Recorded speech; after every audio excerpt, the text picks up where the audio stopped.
Good afternoon, everyone. I appreciate you being here. This is the January version of the high school assessment coordinators meeting, and I'm going to jump in to the slide presentation and then we'll get rolling. Keep in mind that if you have questions as we go, I will do my best to answer them. And if I can't answer them and nobody else can, then we'll figure out the answer. So, all right, we're going to get rolling. Thank you for being here. The agenda today, we're going to talk about finishing up the access for ELL's test. We'll get some updates on ACT. Not listed on this agenda, we'll be talking about forward exam as well as pre-ACT secure. Some of the things that are going on with that. We'll talk briefly about a couple advanced placement items and then review opt-outs, because that is also coming up typically for high schools in this season. So again, just making sure that you are familiar with who is here to help you out. Myself, Sarah, and Jamie in the RAI department, Stacy in student services, and Ben in multilingual education. So if we can't pull up an answer for you to your questions, we know people who can. All right, let's dig into access right away. Let's get that taken care of. So just a reminder where we've been. Windows obviously opened in December, but we're closing in on near the end of that. And I've been checking to see how everybody's been doing. So we've got next Monday, of course, there's no school on January 20th. The end of the semester is the 24th. So I know that time, especially at high schools, is very busy with the end of semester one courses, finishing up with either exams or presentations, etc. But then the window for access closes this year on January 31st. So we'll chat about that in just a moment, what that means. Also, keep in mind that if you've got newcomers, that they arrive before January 24th. So that's a week from this Friday. If they arrive before that, again, go through the same process as we always do. So home language survey, WIDA screener, and then if they're identified as an English learner, then they would take access. If they arrive after the 24th or even on the 24th, I understand how much work this is, so we're not going to give them the access test this year. They can wait for it. Remember again that the expectation is that all English learners will take the access or the alternate access. And if you have questions about whether someone should, if they don't have tickets, etc., please let us know. You can email WIDA screener at in order to get all of us on the team, and we'll make sure that we get an answer to you about specific students. So as we wind up, you don't probably have a whole lot of physical material, but if you do, make sure that that comes back to us. We do not need to have the tickets. Those are considered secure materials, so they can be shredded, but they should not be returned to us. If you've got any alternate access material, please send that back to Sarah no later than the 4th of February. So the window closes on the 31st. Send it back to us by the 4th of February. If you have questions about labeling a booklet, make sure that you ask. There is I think Sarah probably has put, I haven't checked recently, but we will put into the agenda a link to the document about how to return materials. So if there's any question or any doubt, please reach out to us. We'd rather have answer the same question 100 times than have to redo things on our own when they get here. So physical materials need to be returned to us with the exception of tickets. They have to be shredded. All right. One of the questions always is, where can you find a student state ID number? And most of us do not have access to finding a state student ID number in Infinite Campus. So here is another way of doing that. In the WIDA AMS software, you go to the menu choice called Test Management, which is right up here. Oh, sorry.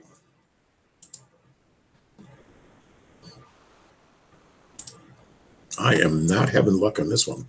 Hang on. There we go. Okay. In the top menu choices, you'll go to Test Management. And from there, you would select Registered Students, making sure that it is on your high school. And then put the student name in the box over here.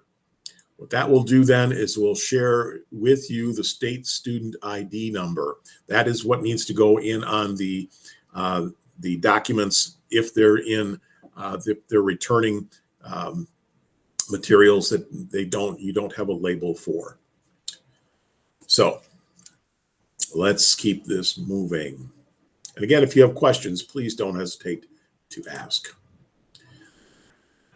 All right, one of the things I'm going to be sending out, I realize that all the schools are winding up right now as far as testing is concerned, but I need to know why students have not tested. And so I will be sending out an email to all schools individually with a list of those students who have not tested, and I will need to have a reason why they did not test. And I can give you a list of reasons that I use that I have a choice of for the state. So we'll send that out to the access coordinators and the assistant principals in charge of assessment. So you both have that in the near future. Now, several of you have literally reached out and said, how are we doing? And how are we doing compared to other schools? Well, generally, we're doing pretty well. Most of the high schools are in the upper 70% completion rate, as even into the 80s and close to 90%. So nice job, but here's how you can find out that information for your school. It's a completion report, and that is under the reporting services menu choice, which takes you to a page called WIDA Home. And on the left-hand side, on the left-hand menu, you will find test status. You can see the overall progress of your school using that particular choice. And if you want to see individual student progress, this is where I'm going to get that information about who has yet to finish. You can see the student status report. Under the student status report, typically you can't see all students, but you can download an Excel spreadsheet. So then you can work with that to sort your students, which is what I'm going to do as I prepare to send that off to each school. And of course, you'll get a bar graph if you use the test status. It will tell you, for instance, the percentage that is complete, the percentage that is not started, and the percentage of students that are in progress. In progress, as we close in on the end of this window, typically means that a student did not actually click on the submit button. If you can't find a student, or if you're saying, well, we're lucky we got them to even take the test, don't worry. If the window closes on the 31st and they have still not hit that submit button, it is not lost. It is saved, and that's what will be scored. So please keep in mind that that is an option. We prefer to have it submitted, but that's sometimes not possible. All right, some final notes about the access testing. Again, any physical materials need to be returned to us at Doyle. If there's a question about should it be returned, return it, except for tickets which need to be shredded. One of the reasons why is DRC, the test vendor, will email us and say, hey, you're missing these things. And that could go on as far as into June and July. So they keep track of all the test materials. I do not want to have to email somebody or have somebody get a phone call saying, tell me where you put this stuff during the summer. So please make sure you get as much back as you possibly can. All right, we're going to move on now to ACT. If there's any questions about access, please let me know. ACT, several things happening. First of all, this Wisconsin resource page is really helpful. I'm going to click over to that particular page right now so we can actually go to this page. This is the live website. And as you can see, I'm going to just move up to the top. These are the steps in test administration. Lots of information here. So the test windows, when the online windows are versus the pencil paper. And just so you know, they're very similar. Different ways of getting a hold of people, asking questions. And then it begins to provide you a list of material. So for instance, if you wanted to know a user guide for Pearson Access Next, that is here. So you can go to the web to get that particular information. You can set how to set up accounts for your staff. And we'll be walking through that next month, because staff will need to have it. If you're doing the online version, if you're doing the pencil paper, you will not need to have your staff in Pearson Access Next. But you will need to set up the students regardless. All right. Looking at enrollment count. So all of these things are important. Part 3, accommodations. We're finishing up the accommodations window. We have a little over a week left. So as you can see here, January 24th is the end of the accommodations and supports for English learners window. There's a lot of information here. So if you don't know about it, you don't have questions addressed, this is the place to come. So please make sure that you do that. Finally, we're in the preparation phase, so we're getting ready. You'll be seeing materials will arrive most likely February 10th through the 28th. Most of you, I believe, have said earlier, so February 10th, that would be the window. And then we begin to get into the training materials. So non-test activities is also a question that has come up. So there are guides here for test coordinators. So by clicking on the My ACT user guide, there's one for students. There's a process. There's a video for how to set up the account. So there's all kinds of resources available here for you to use and share with your staff and students. So this is a great website to go to. It provides a lot of information. This is what I follow. And it will be very helpful for you as well. All right, so that is the web resource web page linked here and also here. So here are the next steps for what I'm thinking about needs to happen in MMSD. Number 1, you should start looking at your student numbers, start planning rooms and locations for all the different students, keeping in mind that once you've got the accommodations set up, you will have, for instance, and they're approved, you will have different timing codes. Please keep in mind that if a student has a timing code 6, a different one has a timing code 7, and the only difference is they get extended time, but one has breaks as needed, the other one does not, you cannot put them in the same room. They need to be separate. What will happen is one or both of their tests will be invalidated. So it will literally be wasting their time taking a test which will not be scored. So please double check when you're planning rooms where different timing codes will be And I know that there are mistakes that are made. We understand that, but if at all possible, we need to try and avoid this by mindful planning. You might also be starting to think about who is going to be serving as a room supervisor or proctor in each one of those spaces. Make sure that you are planning on more than what you need, because if somebody is absent that day for whatever reason, you need to have someone who can step in and fill in that space, kind of at the drop of a hat. Also think about when you're going to do the training for room supervisors or proctors.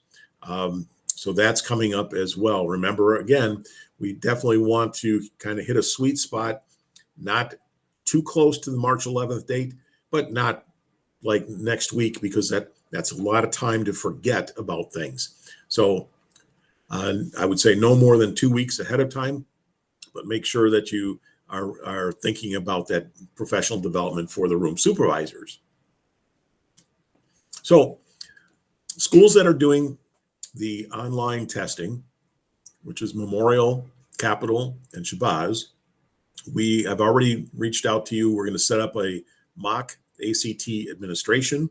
We're going to go through everything from how the tickets work to setting students up into sessions, and walking through the exact process that would be occurring on the day of testing. So that has been scheduled for each of those schools. I'll be sending out more information next week about that.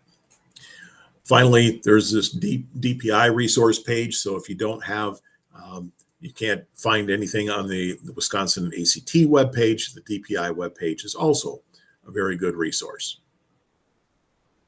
And again, just a reminder, the accommodations and supports in TAA for ACT are coming up on closing January 24th.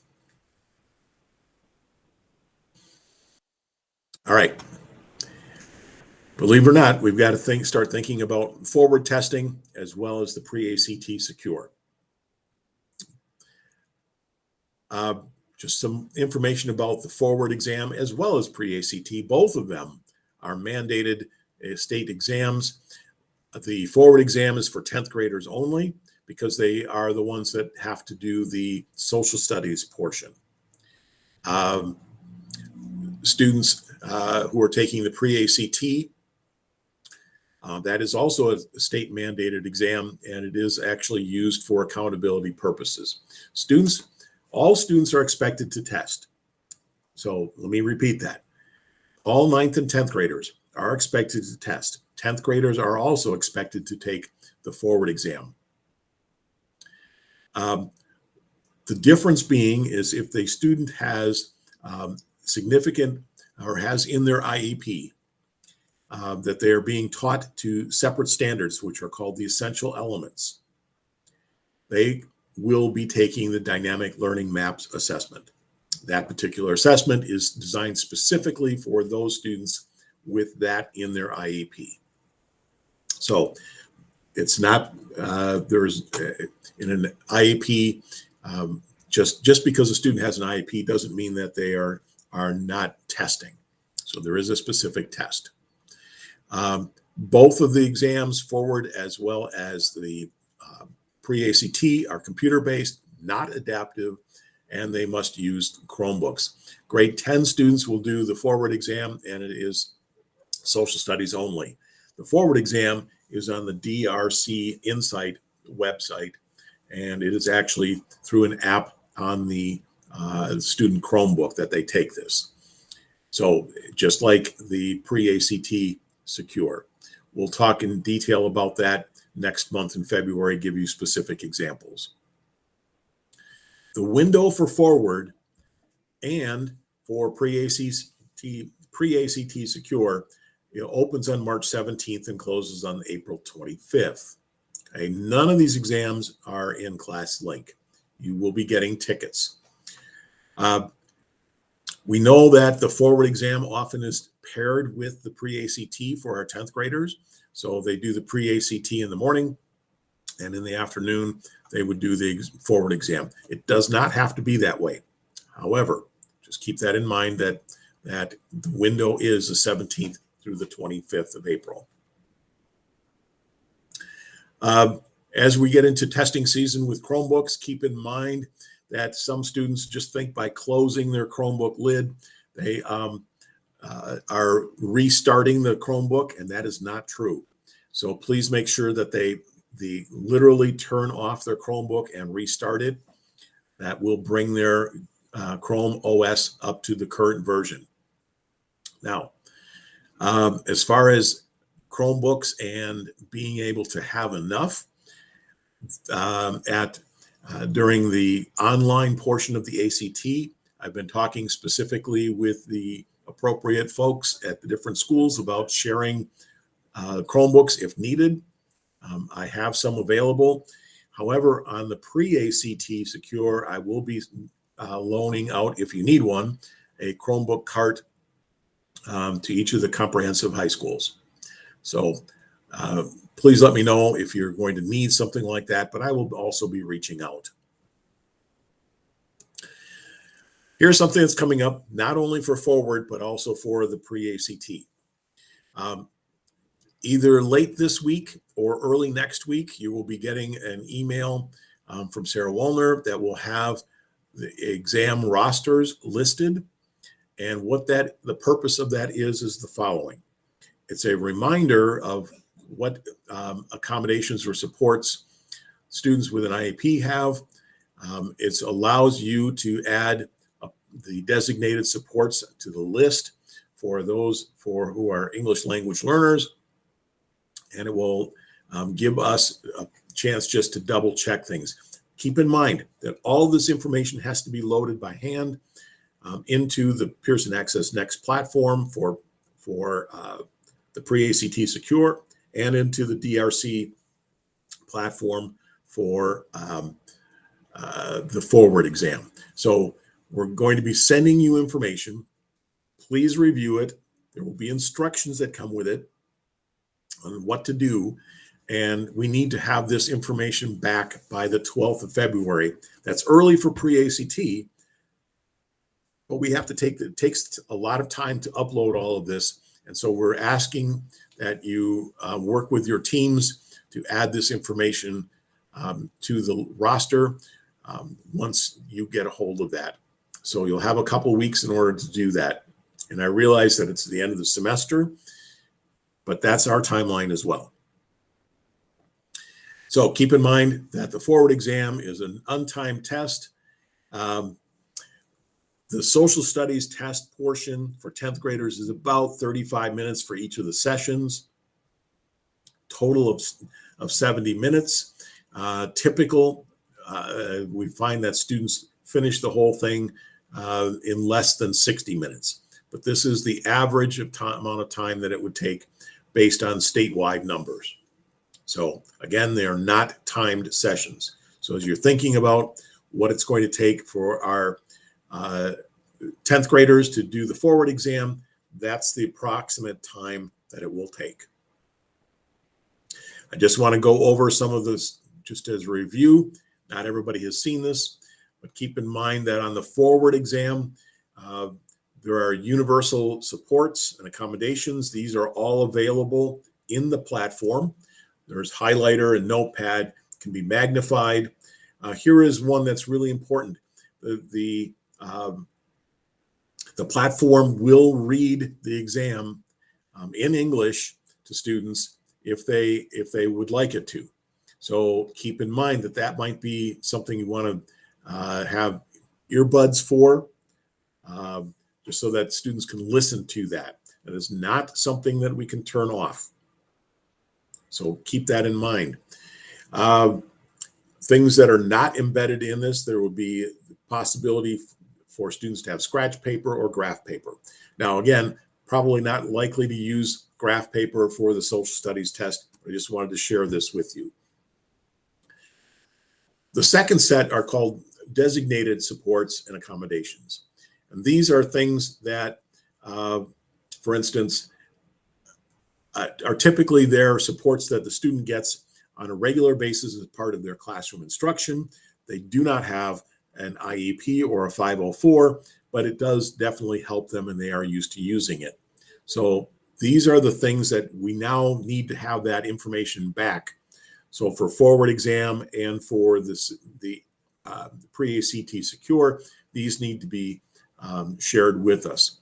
For the forward exam, there are stacked translations, which means that it's Spanish and English text on the screen for each screen, for each part. So the instructions, for the passages, and for the prompts and answers. So please keep in mind that that is also available, but you have to let us know ahead of time.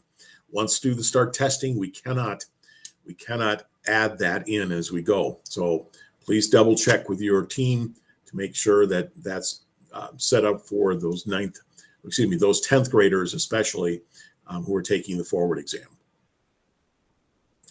If you choose to do a human reader, that is something that is a one-on-one testing situation. So it does require more staffing. But if it's appropriate, then that's what you can do.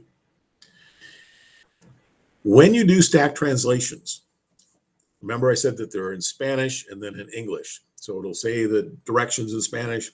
Below that, it'll say the directions in English. You'll recall that all students have text-to-speech in English. When we select stacked translations, we need to provide the language that will be read to students. So you can choose to have stacked translations and text-to-speech in English, or stacked translations and text-to-speech in Spanish. Those need to be chosen. We cannot just say stacked translations and let it go. We don't know. We're not going to guess which language is more appropriate for the students. So again, this is part of what we're asking you and your team to give us as far as feedback is concerned, so that we can get the right supports in place for all students who need it. Finally, there are a few students who will need accommodations. Typically, this would be things like closed captioning. There's video sign language. Not many students need accommodations for the social studies portion of the test. But just keep in mind that if it's there, we need to have that information. We'll be pulling it from Go IDEA, but we'll double check things with you. So the accommodations will be coming to you, a request accommodations and supports for the PreACT Secure. It'll be on the same sheets as the forward. The February 12th deadline is the same for both. And again, our first test date, not the makeup, but our test date for MMSD for the PreACT Secure is April 15th, which is, I believe, a Tuesday. So, all right, we're almost finished. We're going to wind up today checking in on some advanced placement information, and then we'll talk about opt-outs and open it for questions. So we're sitting at approximately 5,300 students, 5,300 exams. Right now, beginning to work on lining up transportation for all of our students and all of our schools for each one of the exams. I am going to be reaching out to each of the AP coordinators as well as the assistant principals. I'm going to need a point person in each of those high schools to do a couple things. Number one, to help with a survey or have students signing up for bus transportation. Also to serve as the point person on transportation questions and answers. So I will be reaching out next week to make sure that we get that that particular point person identified. Also, keep in mind that the advanced placement accommodations are also due on January 24th. So that is winding that particular part up. Again, the College Board goes through an approval process. So even though you apply for the accommodations, it doesn't mean that they are approved by the 24th, but they must be applied for. After that, unless there is a brand new IEP that for a student, it's unlikely that you will get that accommodation applied for or approved. So this year's tests, once again, May 5th through the 16th at the Alliant Energy Center. Late testing is going to be the 19th through the 23rd. We are working on ways of providing transportation to students who have time and a half accommodations. So, and again, please, we're working also trying to get it so that students feel that they're confident enough to attempt the exam regardless of how they score. So please keep that in mind. Finally, from November, anytime there's a new student who is registering or there's a change in an exam setting or situation, the district is now paying $40 because that's a late fee for all changes in exams right now. If students want to cancel, that's a whole different story.